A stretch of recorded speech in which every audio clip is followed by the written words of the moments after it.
Excellent, and hello everybody. Hello and welcome to the Ultima webinar for today, Wednesday, the 15th of November.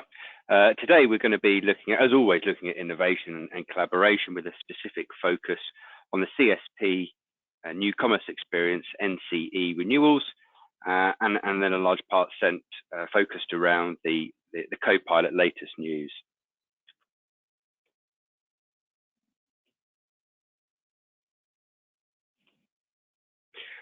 So my name is Ian Gerrard. For those who don't know me, I have been a licensing consultant at Ultima for 12 years now, and I do host these monthly webinar sessions, which generally look at hot topics around the Microsoft licensing, Microsoft commercials, Microsoft agreements, Microsoft products.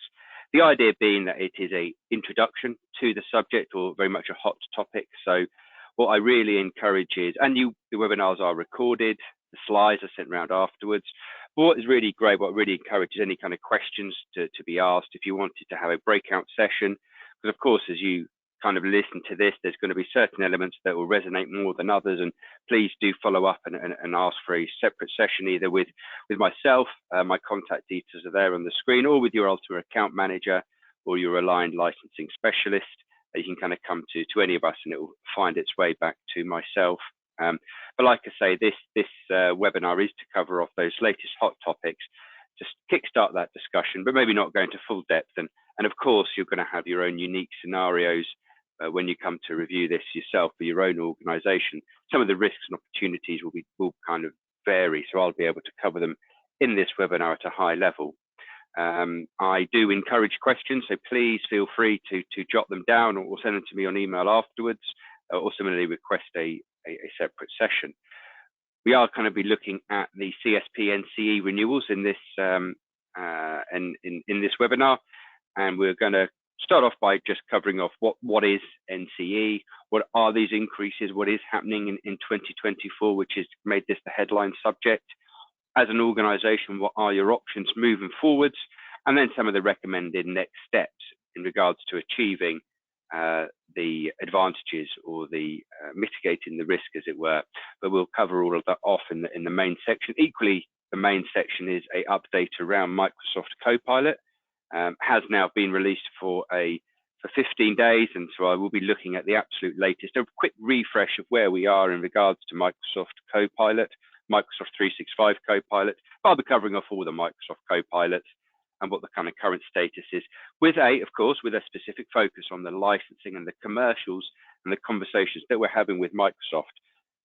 Less around all of the intricate and various and wonderful features which are available. It is still important. There's been some significant. Next, I'll be coming on to something that is still important. It's the Windows Server 2012 extended support. Similarly, SQL Server 2012 extended support.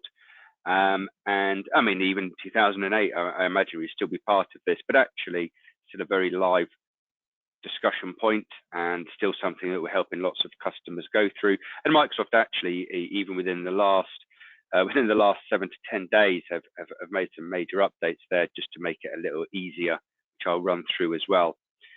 In regards to new product releases, that's going to take up the bulk, so I'm just going to be covering off Defender for Internet of Things as one of the other new product launch recently by Microsoft.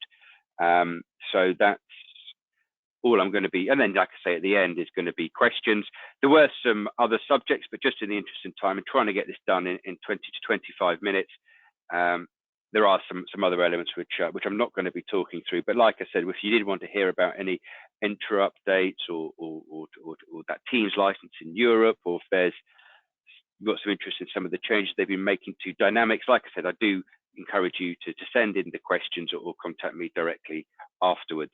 So that's really what we're going to be covering in today's session. So CSP is a major agreement now from Microsoft. I know that many organizations have it. You might have an enterprise agreement, which is the 3-year long organizational wide 500 user minimum commit, or the CSP agreement, which provides those licenses on an annual basis. There is no minimum. There are no prerequisites in regards to what you need to purchase and how. and that's very much with the CSP. But then within the CSP, when CSP was launched, it was launched as what's now called Legacy. And over the last 12 to 18 months, there's been a shift across to NCE, the New Commerce Experience. And all organizations, certainly by 2024, if you've got a CSP agreement, you will be on NCE, this New Commerce Experience. So what is it?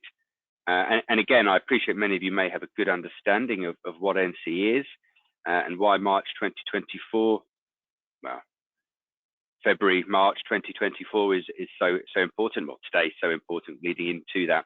So in January, what is NCE compared to Legacy? We know that the CSP agreement, the Cloud Solution Provider Agreement, is simply the name of the agreement that provides the options for you to purchase your Microsoft Cloud licenses. In actual fact, Microsoft have been adding various products like your on-premise subscriptions and perpetual licensing as well.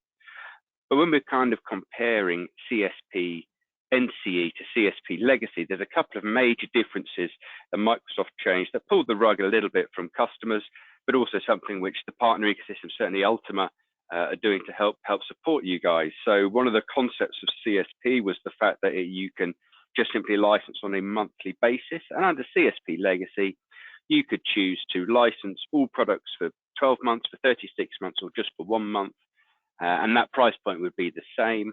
There would be no additional charge. One of the biggest changes with NCE, the New Commerce Experience away from Legacy, is the fact that yes, you do still have these 1 month, 12 month, or 36 month options. But if you did just want to have the flexibility of being able to change those licenses on a monthly basis, Microsoft did introduce a 16 to 20% additional premium to get that benefit. So obviously, if you're an organization who's perhaps in retail or has perhaps got a large number of consultants or temporary staff, or you have these large peaks and troughs, if those people are only going to be staying within your organization for 3 to 4 months, say, then it's absolutely going to be good value to look at doing the slightly higher price point of the monthly agreement. Otherwise, when you're coming up to your renewal, you're effectively having to commit all of those products for 12 months at a minimum to get that price point. Similarly, with CSP Legacy, you could actually have a window of around 30 days, effectively to cancel some of those orders. And in fact, there was no penalties to do this. You could pretty much get all the refunds prorated back to you. Whereas now, or with CSP NCE, that cancellation window has effectively gone down to 72 hours. So again, especially with the inflexibility regarding the term of the contract, one of the major changes that organizations are needing to understand with NCE is that when you're making that commitment, it's going to be very difficult to change it. You can't kind of cancel it, and you are then committing for a 12-month period. There are other features of NCE, which is great. The fact that we are now seeing all of the additional products being added in.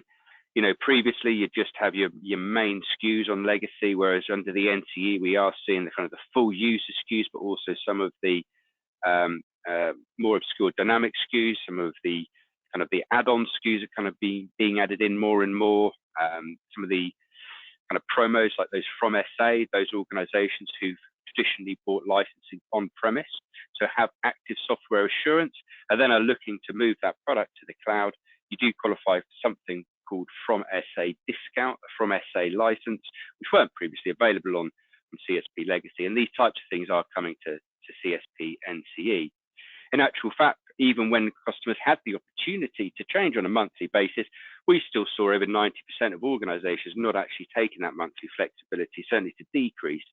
So hopefully the impact is relatively less. But all of the things that Ultima are doing, and that the industry in general is doing, is just making sure as you're coming up to the renewal in March 2024, in February 2024, that you're able to make and have resilience in that longer term commitment, as you are having to commit for that full year, or paying the premium to get the monthly flexibility. Like I say, CSP NCE is still going to be able to have that minimum. You can get it started with one license if you wanted to. But actually, whether you start with 1 license or 500 licenses, there's just a single price level. So it's the same price for all of it.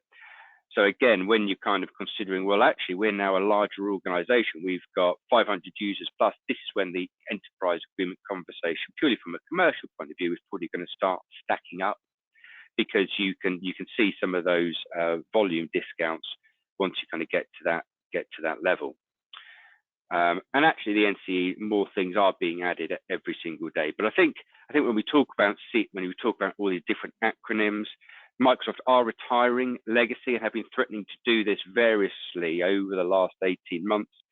And now that there's this, the final few customers on legacy are going to be forced at the next renewal to go into NCE. And there's lots of things about NCE, but really it is the reduction of the cancellation window and the additional charge if you want to keep that monthly flexibility. I mentioned a couple of times about these increases, about these renewals. I mentioned about February and March 2024. This is simply because, and again, kind of understanding this annual term with Microsoft, and Ultima did this to 95% of our customers, as the business did, as the industry did in general. And this is because of the Microsoft price increases that happened in April this year, 2023, a kind of a 9 to 16% price increase. So what we were able to do is obviously give our customers advance warning of this prior to that date in April 2023.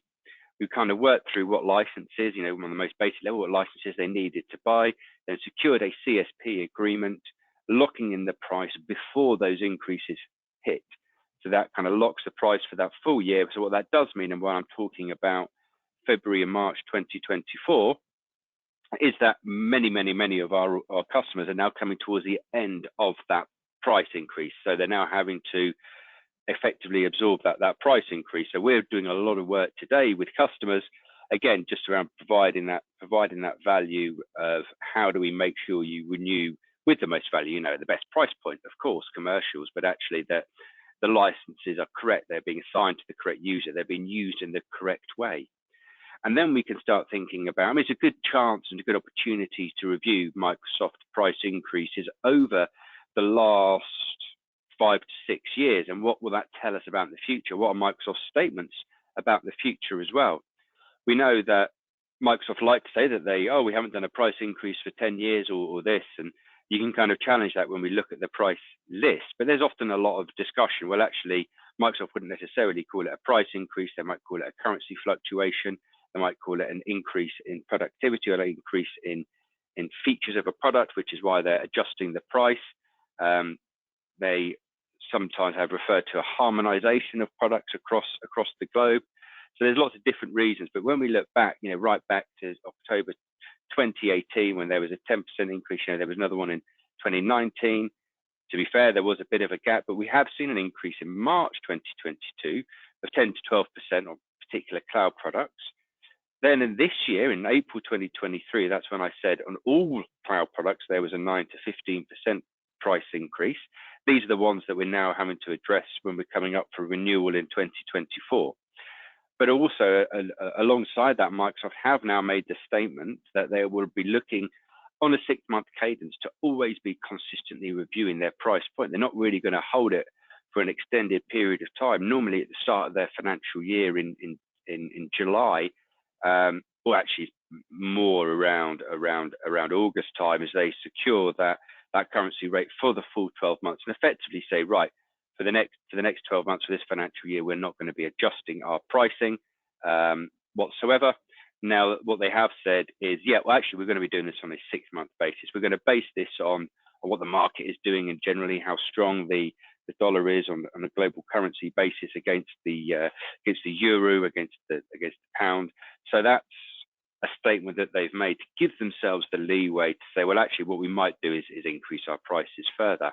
I wonder whether this is to do with obviously they made a large amount of redundancies in the last, they lost 10% of their workforce, certainly in the UK, over 2,000 people globally, sorry, not globally, within the region, and the £10 billion investment in OpenAI.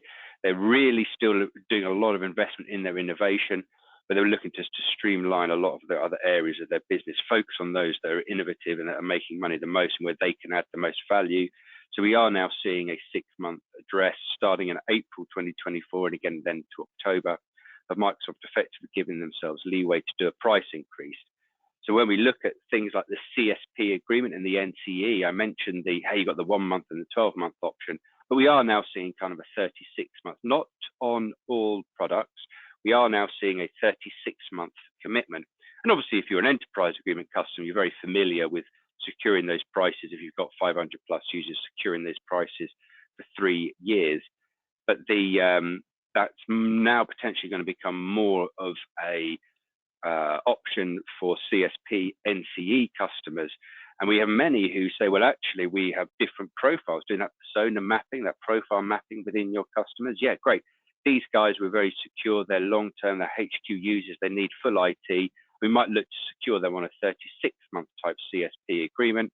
We've got this area of the business that are pretty consistent, but we are expecting some growth, some acquisitions, some changes. So actually, or they mightn't even be available on the 36-month because only a relatively small number of products are on the 36-month terms at the moment. So you do them on a 12-month and then maybe even another profile of user where you want to have that monthly flexibility.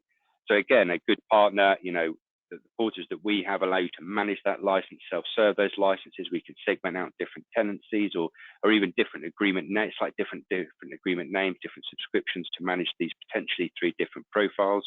But it all revolves around what is the correct license to buy? How do I make sure I'm buying the correct thing for the correct person?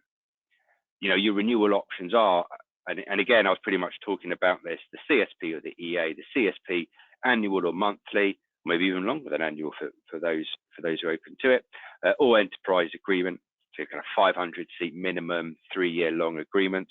There are other agreements available. You're probably thinking, well, I used to buy User Select Plus. I used to use an open value, an MPSA agreement. I actually go pay as you go. I use the credit card. I use a Microsoft and an MCA agreement for my Azure and MPSA for my other products. These other agreements are still available and do potentially have a role in the future. I mean, to be honest with you, Microsoft have retired Open and Select Plus bar for a few unique scenarios and customers.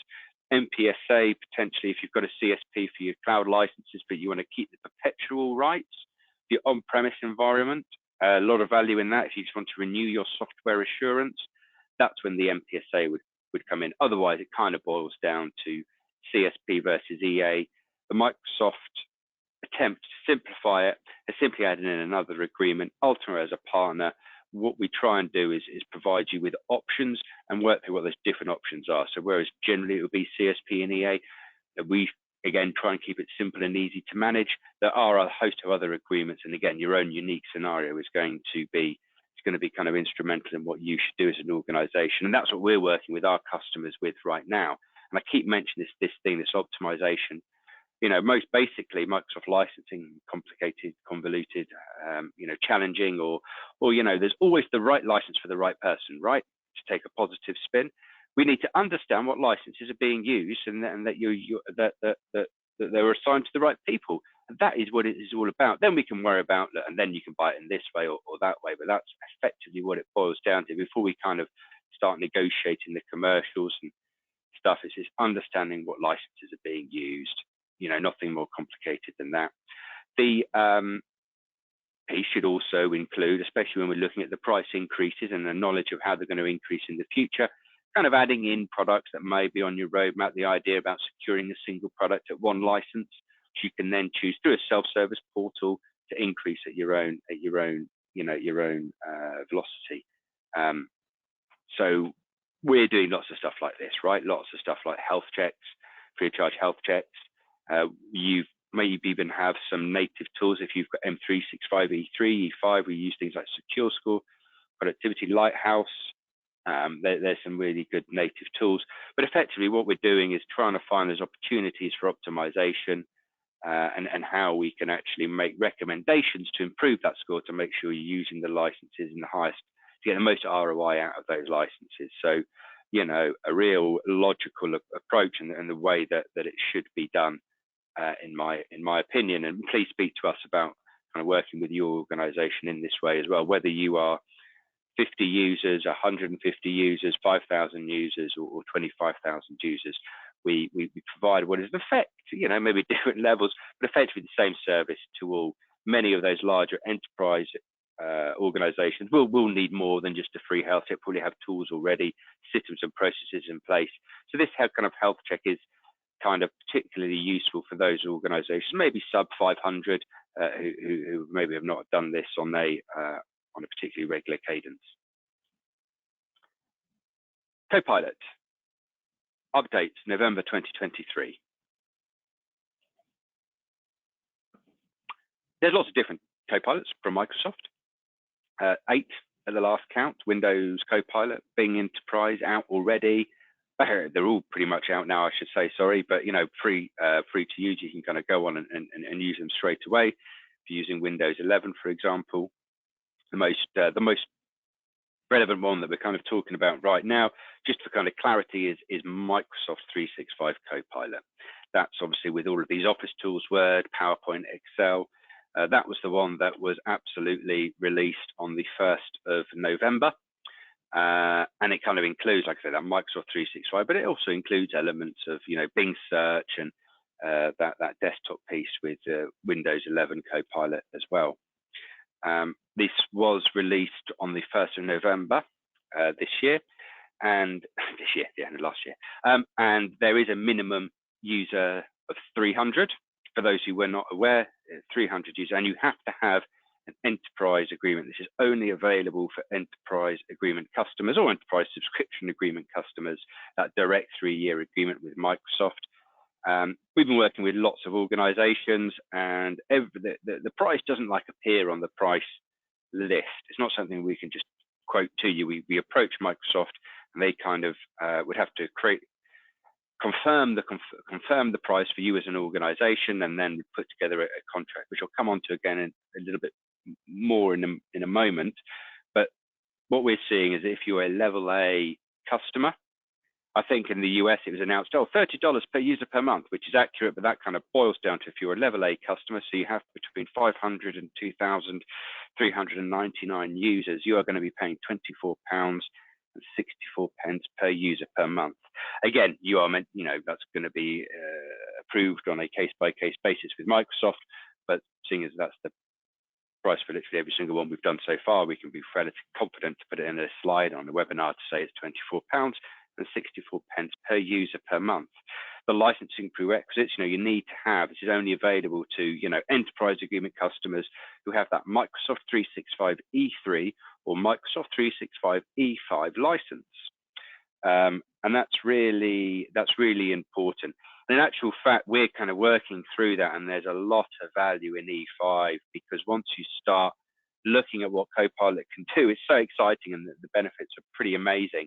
But it also means that you need to make sure, user access to information, that locking down that data and that identity piece means that the features of Defender, of Entraplan 2 do become more important.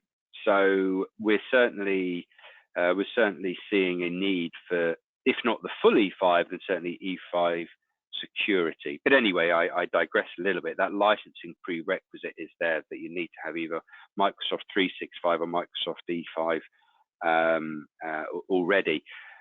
Microsoft did kind of say also, if you've got business standard or business premium, that will count as a qualifying license.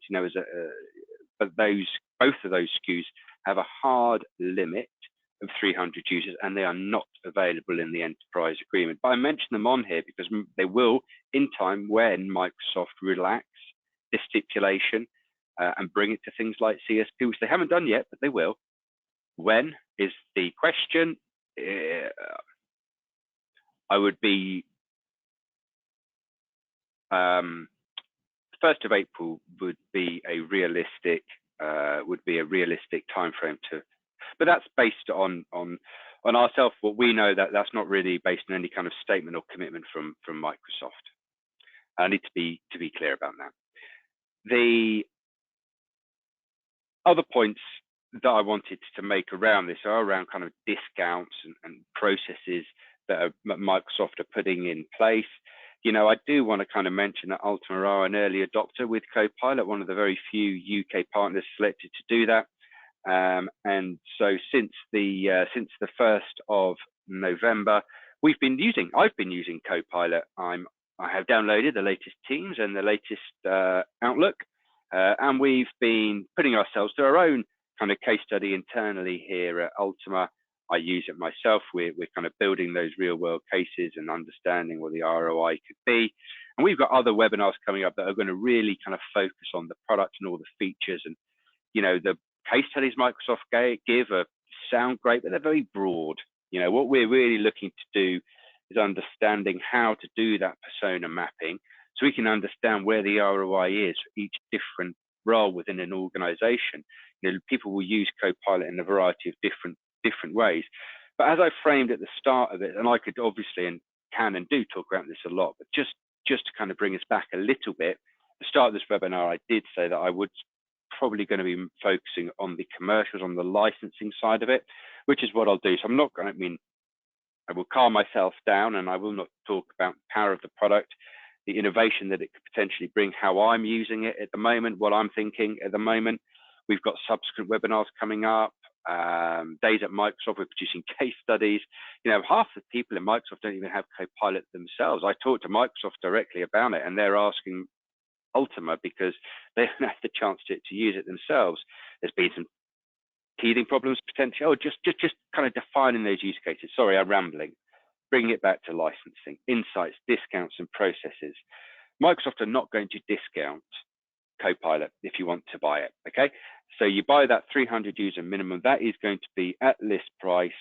We are seeing maybe if you get to over 5,000, you know, if you want to buy 5,000 licenses of Copilot, then we're seeing Microsoft say, okay, well, they are willing to approach business desk, you know, the people in charge of Microsoft licensing. We put together a business case for discount, but even then we are seeing single digit discounting on this. And this kind of builds into why Microsoft are having a high £24.65 price point, 300 users. Why are they doing this? Why are they not discounting? Why is it list price? It's because they obviously fully believe in Copilot as a product. They really believe in the ROI, the extensive ROI that it will provide. It more than pays for itself within a month of usage. What they don't want is organizations to trial it with 5 or 10 users, not really invest a huge commercial or time amount to it, and therefore not kind of do the due diligence in regards to that persona mapping and the technical requirements and the internal upgrades that are required to make sure that Copilot and the learning modules and are a success, that they do learn how. So they don't want anyone to do it flippantly and start getting that initial feedback that, oh, it's a bit rubbish, doesn't really do this or that, and then no harm, no foul, and it doesn't take off. So they're really focusing on those large enterprises who are going to make that investment and then put the subsequent time and effort and resource and effort into making it a success because of the investment they've had to make for 12 months. So that's kind of Microsoft's strategy, and they're not changing from that. And they've, you know, other questions that we've engaged with customers with Microsoft when we're kind of looking to put these stuff together.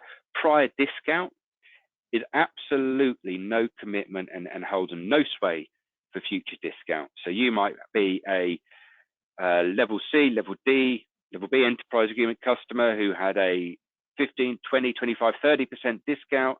Even if just recently you might have that locked down on your CPS for future price, doesn't matter. Copilot's going to be list price, so there's no discount. Maybe if you get an investment of over 5,000 users, we're seeing silver single digit discount. It's not on the price list. So every time we go to Microsoft, they need to create a new CPS customer pricing sheet, a new contract. This is the thing that they would create. Then you as a customer would need to sign that. Now, even when you've done that and you've bought your 300, ordinarily anyone who's familiar with that then even locks the price for the rest of your enterprise agreement. You think, okay, great. Well, no, Microsoft are not even doing future price locking on Copilot, which actually, rather than the price coming down or things being levered, they're effectively saying, well, actually, every time you buy 300, you need to do this CPS. This is the confirmed price. Yes, we'll approve that on a case-by-case basis. Oh, you need another 300. Right, well, let's look at this again. Let's see if the same price point, it might go up. There's no commitment that any of that future pricing is going to be locked in. So it's a fantastic product. We're doing the use cases, but there's a lot of very clear messaging and clear strategy from Microsoft when it comes to the licensing, the discount, and the processes involved. I hope that was useful. That was Copilot. And like I said, I really do want to talk about the stuff around the product, the innovation, how great it is. But that's not what this webinar is. But please contact us. We are doing readiness sessions. We're looking to set up readiness sessions with our customers, kicking off towards the end of this month. You know, we're still kind of learning more every day. I'm using it, so please come and talk to me about how we're using it, or what we're seeing it is as a product, as a tool for change potentially. A lot of organizations, a lot of customers still have the question regarding extended support. And just to confirm again, Windows Server 2012 extended support, well, exactly, that extended support did start in October 2023, and then it kind of lasts for 3 years. You potentially buy it in 1 year chunks. So Microsoft have said previously there are some rules around Windows Server extended support, SQL Server extended support. You know, you need to have active software assurance on those 2012 servers, and that is still the case. One of the new things Microsoft have now brought in, which is great, is they do accept annual subscriptions. So you mentioned about CSP earlier, about how you can buy your on-premise products as an annual subscription. That's not really inclusive of software assurance. It's all semantics and Microsoft licensing, right? But that wouldn't actually have previously qualified for this. You know, hey, we've got a subscription license on this Windows Server. Can we buy extended support? No, you need to rebuy that with active software assurance. Microsoft have now said, no, great, if you've got an annual subscription via a CSP agreement for Windows Server or SQL, that does act as a qualifying license for you to then buy the extended support on top. You must license it per core. That's with Windows Server and SQL.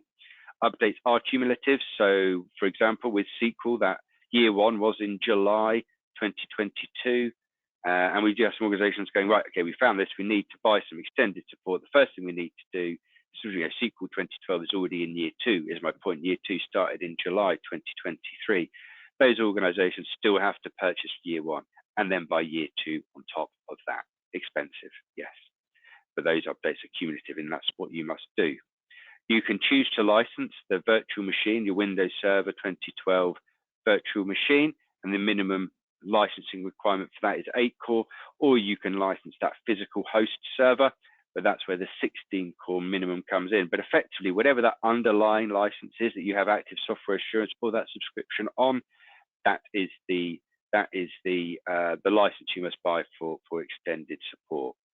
The good news being that actually the options to buy extended support is now available outside of the enterprise agreement, and this is literally hot off the press. It is now available via CSP. So just to confirm again for everybody, if you migrate your 2012 server to Azure, then the support is free. Microsoft will support that server without the need to purchase anything else. Obviously, you can just upgrade the server as well. That would, yeah, if only it was that simple, right? So then there's many organizations who can't just do a lift and shift to, you can't upgrade the server and can't do a lift and shift to Azure. So that kind of leaves, well, okay, you can effectively buy something called Azure Arc. So this means that you would still keep those servers on premise, but you're deploying that Azure Arc pay-as-you-go kind of Azure consumption, do it almost like on a monthly basis.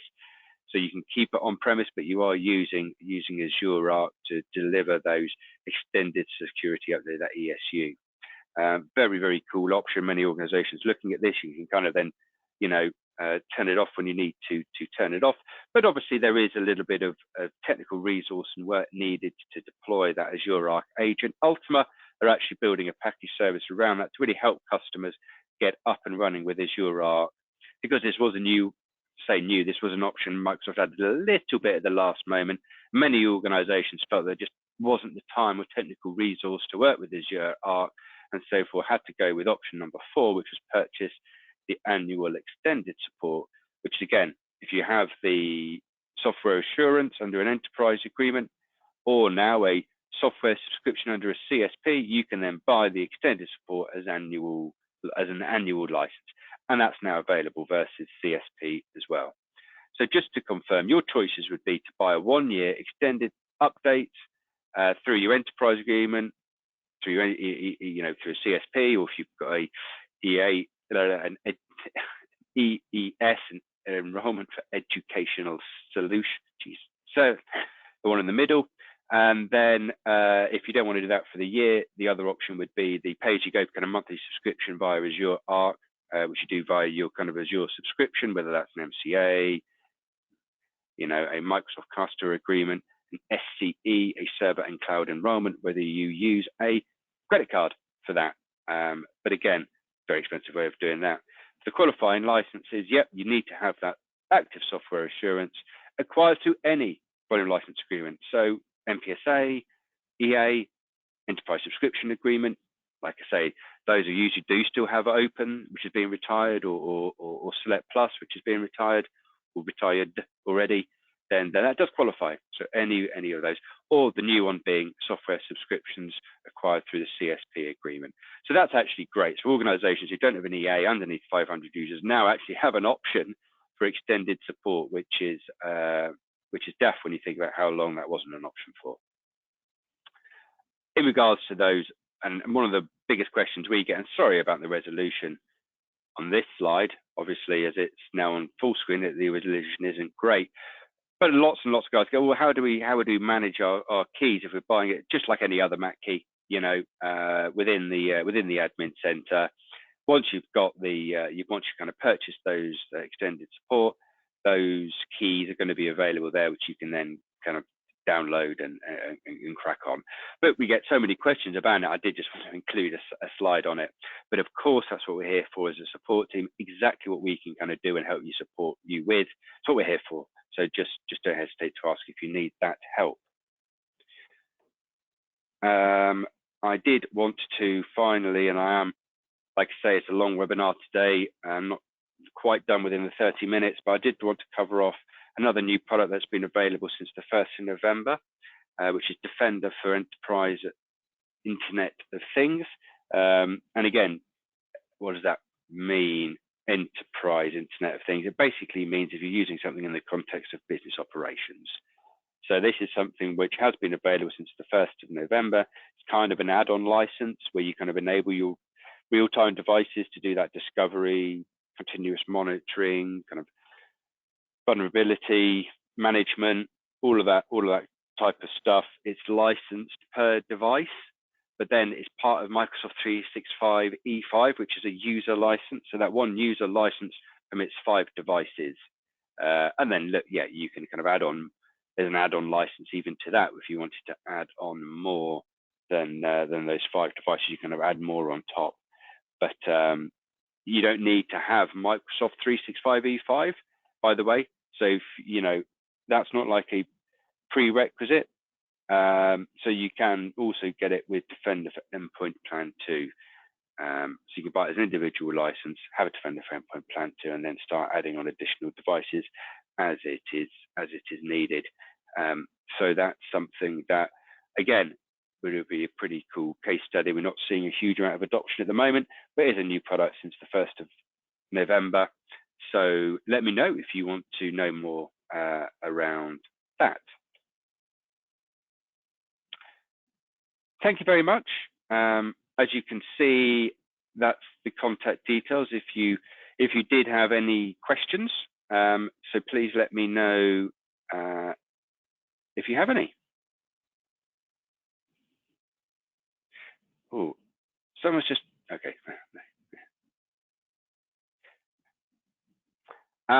So have they released the not-for-profit pricing yet? Government pricing as well, academic pricing.